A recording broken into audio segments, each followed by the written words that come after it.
कार्तिक ने उसकी ओर देखकर कहा, तुम चाहो तो मुझे अपनी प्रॉब्लम शेयर कर सकती हो। शेफाली की काजल से सनी हुई आंखों से आंसू बहने लगे थे।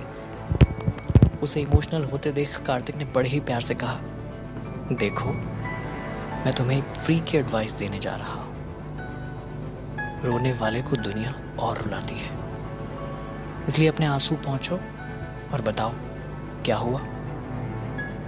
शेफाली ने हाँ में धीरे से सर हिला दिया और अपने पर्स से रुमाल निकालकर अपने आंसू पोंछ लिए और उसने कहा, मेरे बाबा दिल्ली के सिटी हॉस्पिटल में पिछले 5 सालों से एडमिट हैं। उन्हें डिमेंशिया नाम की दिमागी बीमारी है और हर दिन उनकी याददाश्त कमजोर होती जा रही है। कार्तिक अब तक हाथ बांधे हुए उसके एक एक शब्द बड़े गौर से सुन रहा था। शेफाली ने आगे अपनी बात कंटिन्यू करते हुए कहा, बाबा ने मुझे कभी कोई तकलीफ नहीं होने दी। माँ के बारे में मुझे याद ही नहीं है, वो कब मुझे छोड़कर चली गई। लेकिन मेरे बाबा ही मेरी दुनिया है। माँ बाप, भाई बहन, दोस्त, मेरे लिए सब कुछ वही है। अपनी बात को अधूरी छोड़कर वो फिर से फफक कर रो पड़ी। उसे रोते देख कार्तिक को अच्छा नहीं लग रहा था। शेफाली ने नम आंखों से उसकी ओर देखकर कहा, सीधे पॉइंट पर आती हूँ। बाबा को साथ में किडनी की प्रॉब्लम भी है। उनके डायलिसिस के लिए कुछ पैसों की जरूरत है। मुझे नहीं पता अगर उन्हें कुछ हो गया तो मेरा क्या होगा। मैं इतने पैसों का इंतजाम कैसे करूं, कुछ समझ नहीं आ रहा है। उसकी कही हर एक बात न जाने क्यों कार्तिक के दिल तक पहुंच रही थी और वो भी शेफाली की तकलीफ अच्छी तरह से महसूस कर पा रहा था। उसने अपनों के खो जाने का डर महसूस किया था। कार्तिक ने उसकी ओर देखकर कहा, क्या मैं इसमें तुम्हारी मदद कर सकता हूं? शेफाली ने धीरे से कहा, क्या आप मुझे 10 लाख रुपए उधार दे सकते हैं? मैं जैसे तैसे करके आपको 1-1 रुपया वापस कर दूंगी। बस थोड़ा वक्त लगेगा। कार्तिक ने बिना आगे कुछ पूछे या बोले अपने कोट की राइट पॉकेट से चेकबुक निकालकर शेफाली को उसके अमाउंट का चेक साइन करके दे दिया और कहा, इन्हें लौटाने की जरूरत नहीं है। शेफाली ने उसकी ओर देखकर कहा, ऐसा कैसे हो सकता है? आपको ये वापस नहीं चाहिए? आपने मुझे इतना बड़ा अमाउंट दिया है, बदले में आप मुझसे कुछ तो चाहते होंगे। कार्तिक ने कहा, बस तुम अपने बाबा को बचा लो। ये सब किसी एहसान के लिए नहीं कर रहा, बस चाहता हूं कि कोई किसी अपने को खो न दे। तुम अच्छी लड़की हो शेफाली, रख लो इसे, हमेशा खुश रहना। उनकी बातचीत के दौरान बस आ चुकी थी। शेफाली कार्तिक को चुपचाप देख रही थी। कार्तिक ने उसे आंखों से बस की ओर इशारा किया और वो बगैर कुछ कहे बस के अंदर चली गई। बस भी वहां से अपनी मंजिल के लिए रवाना हो गई। कार्तिक हाथ बांधकर उस बस को जाते हुए देखता रहा जब तक कि वो बस उसकी आंखों के सामने से ओझल ना हो गई। नील चुपके से कार्तिक के पास जाकर खड़ा हो गया और उसके करीब जाकर धीरे से बोला, बस चली गई है। अचानक उसकी आवाज सुन कार्तिक अपने ख्यालों से बाहर आया और एक लंबी सांस लेकर उठ खड़ा हुआ। उनकी गाड़ी एक बार फिर दिल्ली की भारी ट्रैफिक में तेजी से निकल पड़ी। नील ने अपने कंधे उचकाकर कहा, मुझे ना तेरे लिए एक सॉन्ग डेडिकेट करने का मन हो रहा है। कार्तिक ने दोनों हाथों से अपने कान बंद कर लिए और कहा, मुझे माफ कर दे, मुझे तेरा गाना नहीं सुनना अभी। नील ने उसके कानों पर से हाथ उठाकर कहा, अरे तू सुनेगा तो सुनता ही रह जाएगा। और बिना समय गंवाए उसने फोन पर अपना इंस्टाग्राम खोल एक लड़की का लाइव शो लगा दिया। वो लड़की बेहद सुरीली आवाज में गा रही थी। उस लड़की की आवाज इतनी सुरीली थी कि मना कर रहा कार्तिक भी उसे सुने बिना रह नहीं पाया। कौन है ये? पूछने लगा। पता नहीं यार, पेज पर तो कियारा के नाम से, मैंने भी इसे आज ही देखा। मुझे बहुत अच्छा लगा, इसमें फेस नहीं आ रहा, तो क्या पता कोई लोकल सिंगर हो अच्छी। नील ने बहुत एक्साइटमेंट के साथ आगे कहा, मैं तो ये तुझे डेडिकेट कर रहा था, देख रहा हूं मैं अपने भाई को सेटल होते हुए। ये सुन थोड़ा सा चिढ़कर कार्तिक ने आगे से कहा, जैसा तू समझ रहा है वैसा कुछ नहीं है। शेफाली को मैं बस दोस्त मानता हूँ, थोड़ी मासूम है और ऐसे लोग दुनिया में बहुत कम मिलते हैं। जो अंदर है वो ही बाहर भी। कम से कम तू तो ऐसा मत बोल यार। थोड़ी देर में गाड़ी में रखा हुआ एक मोबाइल रिंग होने लगा, जिसे सुनकर नील ने वो फोन देखा तो उसने कहा, यार तूने मेरे बिना एक नया फोन खरीद लिया, लेकिन इतना पुराना। कार्तिक ने कहा कि ये मेरा फोन नहीं है भाई, आई थिंक शेफाली अपना फोन या गाड़ी में भूल गई। नील ने कहा, तो तू ही रिसीव कर ले और बता दे कि शेफाली का फोन तेरे पास है। कार्तिक ने कुछ सोचा और कहा, नहीं यार, इस तरह किसी का फोन रिसीव नहीं करना चाहिए। तब तक फोन की रिंग भी बंद हो चुकी थी। कार्तिक ने कुछ सोचा और अपने ड्राइवर से कहा, गाड़ी सिटी लाइन हॉस्पिटल के लिए टर्न कर लीजिए। ओके प्रिंस, बोलकर ड्राइवर ने गाड़ी टर्न कर दी। नील ने एक बार फिर पीछे पलटकर कार्तिक को देखा और कहा, युवराज जी, आप हमें बता सकते हैं कि हम शहरपंक्ति क्यों जा रहे हैं? कार्तिक ने सवालिया लहजे में कहा, शहरपंक्ति? नील ने धीरे से कहा, हमारा तात्पर्य सिटी लाइन से है युवराज। जिसकी अमानत हमारी गाड़ी में छूट गई है, उसे वापस करने हम शहरपंक्ति सिटी लाइन हॉस्पिटल जा रहे हैं। नील ने हाथ जोड़कर सर झुकाकर कहा, युवराज की जय हो। आपके रहते आपकी प्रजा कभी दुखी हो ही नहीं सकती। उधर शेफाली सिटी लाइन हॉस्पिटल पहुंच चुकी थी। वहां पहुंचकर उसने रिसेप्शन में अपनी कुछ फॉर्मेलिटीज पूरी की और रिसेप्शन के बाजू में लगी लिफ्ट में एंटर हो गई। आज वो बहुत खुश थी क्योंकि अब वो अपने बाबा का ऑपरेशन करवा सकती थी। 4th फ्लोर में पहुंचकर जैसे ही जनरल वार्ड में अपने बाबा के बेड पर पहुंची, उस बेड पर कोई और पेशेंट देखा तो वो घबरा गई। उसने उस पेशेंट के साथ मौजूद अटेंडर को देखा और कहा, ये बेड तो मेरे बाबा का था, मेरे बाबा कहाँ गए? अटेंडर ने कहा, मुझे नहीं पता आपके बाबा कहाँ हैं। पिछले 7 दिनों से तो मेरी पत्नी का ही इलाज इसी बेड पर चल रहा है। शेफाली उनकी बात सुनकर और परेशान हो गई। जनरल वार्ड में मौजूद नर्स के पास जाकर उसने बेड की ओर इशारा करते हुए कहा, वहां मेरे बाबा थे, मिस्टर श्रीकांत जोशी, वो कहाँ गए? नर्स ने बेपरवाही से अपना रजिस्टर देखते हुए जवाब दिया, जिन पेशेंट के बेड का पेमेंट नहीं हुआ है उनको टॉप फ्लोर पर रख दिया गया है। शेफाली ने नाराज होते हुए कहा, एटलीस्ट आप लोगों को मुझे इन्फॉर्म तो करना चाहिए था। और बगैर नर्स का पूरा जवाब सुने वो वहां से भागती हुई बाहर निकल गई। भागते हुए जा रही शेफाली अचानक कॉरिडोर में एक शख्स से टकरा गई।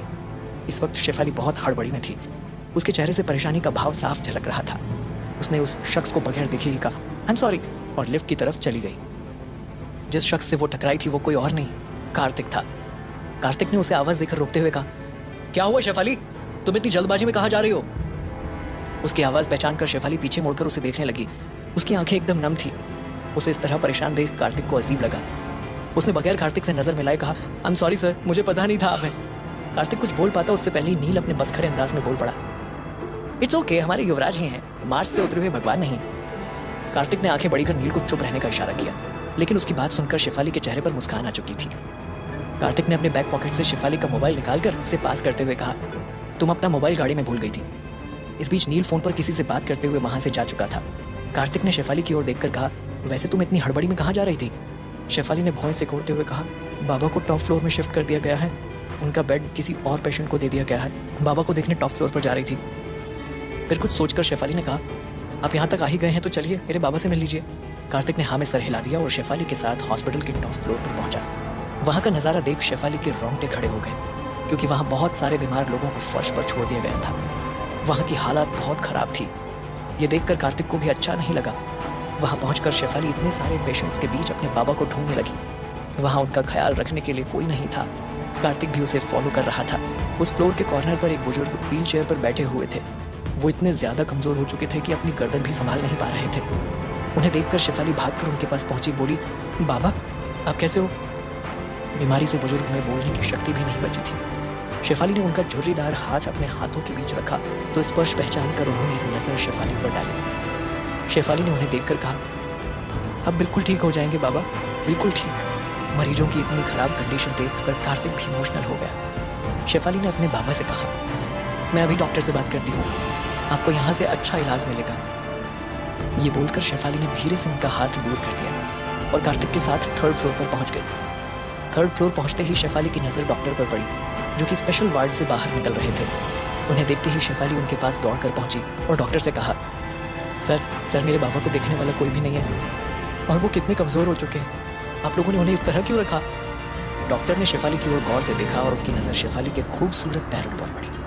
उसकी नजरों को देख शेफाली ने अपने दोनों पैर पीछे कर लिए। डॉक्टर ने कहा, आपने बेड की फीस नहीं भरी थी।